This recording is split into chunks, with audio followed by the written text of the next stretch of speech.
Mutual ফান্ডে আমরা তো এক্সিট লোড জেনেই থাকি, কিন্তু এই এক্সিট লোড আসলে কি?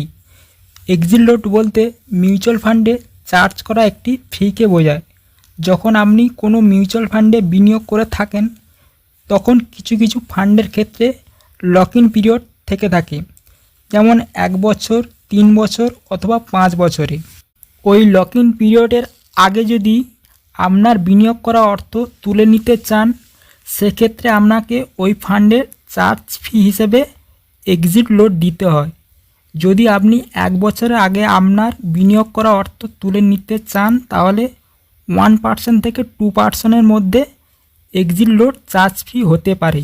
এবং আপনি যদি 1 বছরের পর তোলেন, অর্থাৎ যেসব ফান্ডগুলিতে 3 থেকে 5 বছরের মধ্যে লক ইন পিরিয়ড থাকে, সেই সমস্ত ফান্ডগুলিতে এক্সিট লোড আরও কিছুটা কম হয়ে যায়।